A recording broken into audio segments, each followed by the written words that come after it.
మా ఉత్తమ్ కుమార్ రెడ్డి గారు సోదరులు పక్కన ఉన్నారు.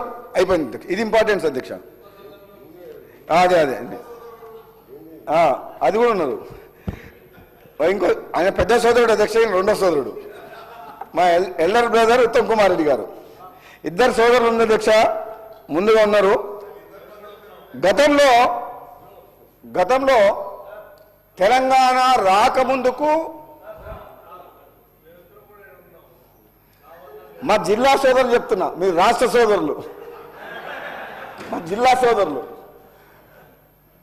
ఈరోజు అధ్యక్ష తెలంగాణ రాకముందుకు కాంగ్రెస్ పార్టీ ఎంతో ఆలోచన చేసి కాంగ్రెస్ ప్రభుత్వం ఉన్నప్పుడు ఎన్నో ప్రాజెక్టుల రూపకల్పన చేసి ఎన్నో లక్షల ఎకరాలకు తక్కువ ఖర్చుతో నీళ్ళిచ్చింది అధ్యక్ష కాంగ్రెస్ పార్టీ ప్రభుత్వం ఉమ్మడి ఆంధ్రప్రదేశ్లో. కానీ తెలంగాణ వచ్చిన తర్వాత మీకు తెలుసు, నేను ఎక్కువ డీటెయిల్స్ పోను. ఎందుకు డీటెయిల్స్ పోనంటే గత 2.5 సంవత్సరాల నుంచి ఈ అసెంబ్లీ వేదికగా బయట ప్రాజెక్టుల పేరు మీద రీడిజైన్ పేరు మీద లక్షల కోట్ల అప్పు చేసి అనవసరంగా ఈ రాష్ట్రాన్ని అప్పుల పాలు ఏ విధంగా చేసిండ్రో గతంలో పరిపాలించిన బీఆర్ఎస్ పార్టీ కేసీఆర్ ప్రభుత్వం మనందరం కూడా విన్నాం, 100 సార్లు 1000 సార్లు చర్చించుకున్నాం. అందుకని నేను ప్రత్యేకంగా ఈసారి దాని గురించి ఎక్కువ డీటెయిల్స్గా పోను అధ్యక్ష. ఎందుకంటే సేమ్ సబ్జెక్టు ముఖ్యమంత్రి గారు, మన ఇరిగేషన్ మినిస్టర్ గారు ఉత్తమ్ కుమార్ రెడ్డి గారు ఎన్నో సందర్భాల్లో వాళ్ళు చేసిన నిర్వాహకమైంది. తుమ్మిడి దగ్గర కట్టాల్సిన ప్రాణహిత జయల ప్రాజెక్టుని కేవలం కాంట్రాక్టర్ల కోసం ఇంజనీర్లు చెప్పినా వినకుండా కేసీఆర్ ఒక ఇంజనీర్ లాగా మారి మేడిగడ్డకు స్థలానికి బ్యారేజీని మార్చి అది కూలిపోయి సుందిల్లా అన్నారం సీపేజ్ అయి ఏ విధంగా 1,00,000 కోట్ల రూపాయలు నీటిపాలు చేసినో మనందరికీ తెలిసిన విషయమే అధ్యక్ష. అందులో డీటెయిల్గా పోను.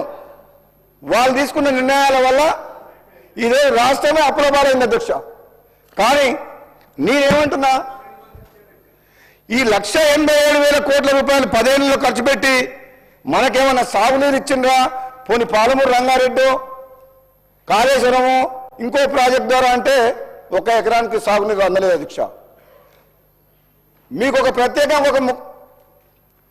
ఒక ఇంపార్టెంట్ ఏం చెప్తున్నా అంటే, ఉదాహరణకు మా మునుగోడు నియోజకవర్గం దేవరకొండ నియోజకవర్గానికి సంబంధించిన డిండి లిఫ్ట్ ఇరిగేషన్ స్కీమ్ అధ్యక్ష, అది పాలమూరు రంగారెడ్డి లిఫ్ట్ ఇరిగేషన్ స్కీమ్లో ఇంటర్నల్గా భాగంగా 0.5 TMC తోటి 60 రోజుల్లో 30 TMCలు తీసుకొచ్చి దేవరకొండ మునుగోడు నియోజకవర్గం, ముఖ్యంగా మునుగోడు నియోజకవర్గం అత్యంత ఫ్లోరైడ్ ఉన్న ప్రాంతం ఈ ప్రపంచంలో గ్లోబ్లో 4 లక్షల ఎకరాలకు సాగునీరు అందిస్తేందుకు ఆ డిండి లిఫ్ట్ ఇరిగేషన్ స్కీమ్ ప్రాజెక్ట్ తీసుకొచ్చిన అధ్యక్ష. కేసీఆర్ హడావుడిగా వచ్చి మా మునుగోడులో శివనగూడెం రిజర్వాయర్కు 10 సంవత్సరాల ముందే కూర్చొని 2 సంవత్సరాలు కంప్లీట్ చేస్తా అని చెప్పిన అధ్యక్ష. ఆశ్చర్యం ఏంటంటే ఈ ప్రపంచంలో కూడా ఎక్కడ జరగకుండా అధ్యక్ష, ల్యాండ్ ఎక్విజిషన్ చేయకుండా, రైతుల భూములు సేకరించకుండా, R&R చేయకుండా మొత్తం గ్రామాల్లో ఉన్న పేదల్ని రైతుల్ని ఇబ్బంది పెట్టి బలవంతంగా పోలీసులను పెట్టి లాక్కొని టెండర్లు పిలిచి కాంట్రాక్టర్లకు మేలు చేసేందుకు రిజర్వాయర్లని దాదాపు కంప్లీట్ చేసిన అధ్యక్ష. 5,000 కోట్ల రూపాయలు ఇప్పటికి ఖర్చు పెట్టారు డిండి లిఫ్ట్ ఇరిగేషన్ స్కీమ్లో. గొప్ప విషయం ఏంటంటే ఈ రిజర్వాయర్లని కంప్లీట్ చేసిన దాదాపు, కానీ హెడ్ వర్క్స్ ఎక్కడికి వెళ్ళైతే నీళ్ళు తీసుకురావాలనో, మరి సోర్స్ తీసుకునే వాటి నార్లాపూరా, ఏదులనా, ఒట్టెమా, కర్వేనా, ఎక్కడి నుంచి నీళ్ళు తీసుకురావాలనో డిసైడ్ చేయాలి అధ్యక్ష. ఇంత మహానుభావుడు గొప్ప మనిషి అంటే కేసీఆర్ గారు 5,000 కోట్లు హైయెస్ట్ రేట్ ఆఫ్ ఇంట్రెస్ట్కు బ్యాంకుల నుంచి అప్పులు తీసుకొచ్చి కాంట్రాక్టర్లకు డబ్బులు ఇచ్చి రిజర్వాయర్లు కంప్లీట్ చేసి కానీ నీళ్ళు ఎక్కడికి వెళ్ళి తీసుకురావాలనో డిసైడ్ చేయలేదు. ఆ పనులు హెడ్ వర్క్స్ స్టార్ట్ కాలేదు. కాంగ్రెస్ పార్టీ ప్రభుత్వం వచ్చిన తర్వాత ఈ ప్రభుత్వం ఎంతో ఆలోచించి ఇరిగేషన్ శాఖ మంత్రి ఉత్తమ్ కుమార్ రెడ్డి గారి నాయకత్వంలో మా అందరి కోరిక మేరకు ఈ ప్రజాధనం వృధా చేసి ఈ ప్రాంత ప్రజల కష్టాలు కూడా పోలేదు, మీరు వెంటనే చర్యలు చేపట్టాలంటే ఉత్తమ్ కుమార్ రెడ్డి గారు చొరవ తీసుకొని ప్రత్యేకంగా ఒక నల్లగొండ జిల్లా వాసిగా, మాజీ పార్లమెంట్ సభ్యునిగా, జిల్లా మంత్రిగా, ఇరిగేషన్ శాఖ మంత్రులుగా పట్టుబట్టి క్యాబినెట్ మీటింగ్లో ఒక 6-7 గంటల పాటు డిస్కస్ చేసి ఏదో నుంచి వాటర్ టన్నల్ ద్వారా 16 కిలోమీటర్ టన్నల్ ద్వారా తీసుకొచ్చి దాదాపు 4 లక్షల ఎకరాలకు ఆయకట్టుకు నీరు అందించాలని చెప్పి ప్రయత్నం మొదలుపెట్టిన అధ్యక్ష. మీ ద్వారా ముఖ్యమంత్రి గారిని, ఉత్తమ్ కుమార్ రెడ్డి గారిని, అలాగే ఆర్థిక శాఖ మంత్రి బట్టి విక్రమార్క గారిని ప్రత్యేకంగా నేను ఒక విజ్ఞప్తి చేస్తున్నా అధ్యక్ష. రిజర్వాయర్లు భూములు సాక్రిఫైస్ చేసిన రైతులు రిజర్వాయర్లు కంప్లీట్ అయినాయి కానీ కాలువ పనులు కాలేదు, హెడ్ వర్క్ స్టార్ట్ కాలేదు, కెనాల్స్ తోమలేదు. రిజర్వాయర్ కంప్లీట్ చేస్తే పొలాలకు నీళ్ళు ఎట్లా వస్తాయి అధ్యక్ష? కాలువలు తోమాలి, డిస్ట్రిబ్యూటర్ తోమాలి, హెడ్ వర్క్స్ కంప్లీట్ కావాలి.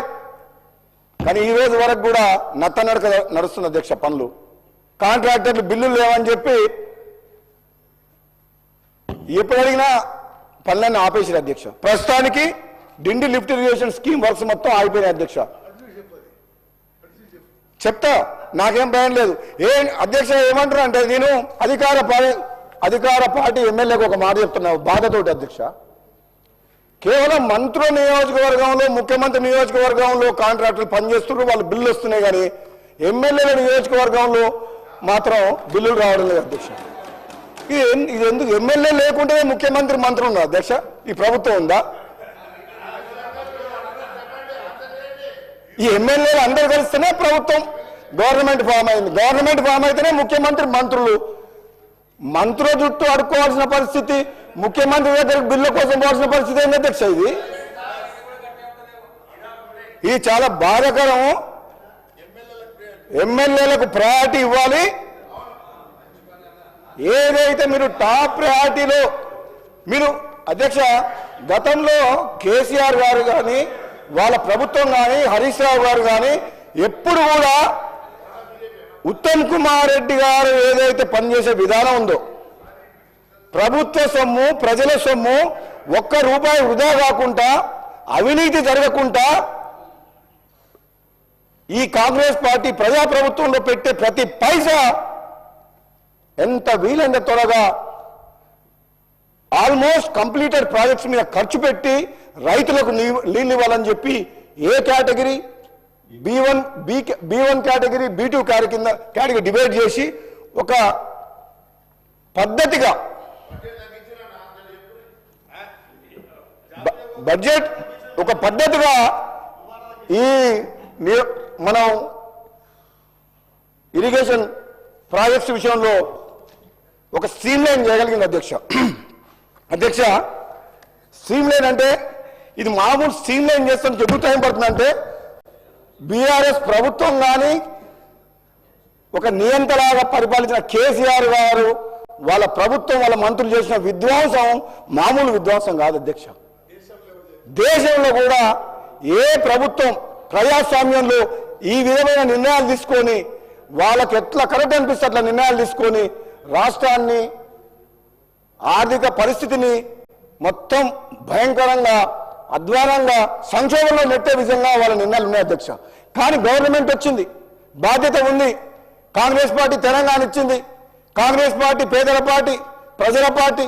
ఈ ప్రజాప్రభుత్వం ఏ విధంగా సరే ఇచ్చిన మాట కట్టుబడి ఈ పేదలకు అండగా ఉండాలి, ఇచ్చిన హామీ నెరవేర్చాలన్న సంకల్పంతో ముందుకు పోతుంది. కానీ నిజంగా ఇది ఒక ముళ్ళ కురీటం లాంటి ఇటువంటి సిచ్యువేషన్ అధ్యక్ష. ఈరోజు మన బడ్జెట్, వాళ్ళు చేసిన అప్పులకు మిత్తి అసలు కట్టుకుంటూ సంక్షేమ పథకాలను కొనసాగిస్తూ మళ్ళీ ఆర్థిక పరిస్థితిని గాడిలో పెట్టాల్సిన అవసరం ఉంది అధ్యక్ష. ఇది మామూలు విషయం కాదు.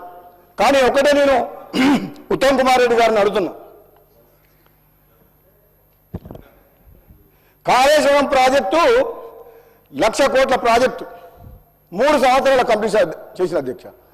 అదే కాళేశ్వరం కంటే ముందు 10 ఏళ్ల కంటే ముందు స్టార్ట్ చేసిన Palamuru Rangareddy lift irrigation scheme మా డిండికి మాత్రం డబ్బులు లేవు, ప్రాజెక్టు కంప్లీట్ కాలేదు. మరి అది ఎట్లా కంప్లీట్ అయింది, ఇది ఎట్లా కంప్లీట్ కాలేదు? మరి ఈ ప్రాజెక్టులో పాలమూరు రంగారెడ్డి ఈ ప్రాంత ప్రజలు, నల్గొండ ప్రజలు, మునుగోడు ప్రజలు, దేవరకొండ ప్రజలు ఏం అన్యాయం చేసిండ్రు, ఏ పాపం చేసిండ్రు? తెలంగాణ ఉద్యమం లేరా? తెలంగాణ కోసం కోమటిరెడ్డి వెంకటరెడ్డి గారు మంత్రి పదవినే త్యాగం చేసిండు. పార్లమెంట్ సభ్యులుగా నేను పార్లమెంట్లో కొట్లాడు తెలంగాణ తీసుకొచ్చినాం. మరి ఈ ప్రాంతానికి అన్యాయం జరుగుతుంటే మాట్లాడాల్సిన, శాసనసభ్యునిగా మాట్లాడాల్సిన బాధ్యత నా మీద ఉంది అధ్యక్ష. ఈ ప్రాంతంలో ప్రాజెక్టుల పేరు మీద వివక్ష, నార్త్ తెలంగాణ ఒకటి, సౌత్ తెలంగాణ ఒకటి, మహబూబ్ నగర్ అని, నల్లగొండ అని చెప్పి మాట్లాడడం కరెక్ట్ కాదు అధ్యక్ష. దేవరకొండ నియోజకవర్గం, మున్గోడు నియోజకవర్గం, ముఖ్యంగా మున్గోడు నియోజకవర్గం ఉన్న ఫ్లోరైడ్ ప్రపంచంలో ఎక్కడ లేదు అధ్యక్ష. తాగునీరు, సాగునీళ్ళల్లో మొత్తం మనుషులను చూస్తే అర్థమవుతుంది అధ్యక్ష. మరి అటువంటి నియోజకవర్గం గత కొన్నేళ్లుగా నిర్లక్ష్యానికి, అభివృద్ధికి నోచుకోకుండా ఉన్నది కాబట్టి మరి ఈరోజు ఉత్తమ్ కుమార్ రెడ్డి గారు ప్రత్యేకంగా శ్రద్ధ తీసుకొని ఈ ప్రాజెక్టులను కంప్లీట్ చేస్తారని చెప్పి నేను మీ ద్వారా ముఖ్యంగా బట్టి విక్రమార్క గారు అధ్యక్ష, ఆయన ఖమ్మం జిల్లా 3 మంత్రులు ఉంటారు, 3 అధ్యక్ష. ఏమొచ్చినా అక్కడికే పోతున్నాయి అంటారు బయట టాకు. ఏదొచ్చినా అధ్యక్ష అనే ఏదొచ్చినా అంటే మేము అధ్యక్ష ఒక మాట అధ్యక్ష, ఈ తెలంగాణ ఉద్యమం నడిచింది 60 ఏళ్ల పోరాటం ఈ తెలంగాణ ప్రజల ఆత్మగౌరవం కోసం. తెలంగాణ ప్రజలు కోరుకుంది ఆకలినైనా తట్టుకుంటారు, ఆకలినైనా చంపుకుంటారు, ఆకలికైనా ఓర్చుకుంటారు, కానీ ఆత్మ గౌరవం కోసం బతుకుతారు అని చెప్పి ఈ తెలంగాణ ఉద్యమం నడిచింది అధ్యక్ష. మేము శాసనసభ్యులం ఎంతో మంది తెలంగాణ ఉద్యమం ఉన్నప్పుడు మా సొంత పార్టీని ఎదిరించి కూడా పార్లమెంట్లో తెలంగాణ గొంతు వినిపించి తెలంగాణ తీసుకొచ్చినాం అధ్యక్ష. మాకుండదా అధ్యక్ష? మమ్మల్ని ఎన్నుకున్న ప్రజలు, మాకు ఓటేసి గెలిపించిన ప్రజలు, ఎంపీగా ఎమ్మెల్యేగా గెలిపించినప్పుడు వాళ్ళు అడుగుతుంటే వాళ్ళకు న్యాయం చేయాల్సిన బాధ్యత శాసనసభ్యునిగా నా మీద ఉండదు అధ్యక్ష. ముఖ్యమంత్రి గారు పదే చెప్తున్నారు, నన్ను కొడంగల్ ప్రజలు గెలిపిస్తే నేను ముఖ్యమంత్రి అయినా కొడంగల్ చేసుకుంటా అన్నప్పుడు ఒక శాసనసభ్యునిగా రాజగోపాల్ రెడ్డికి కూడా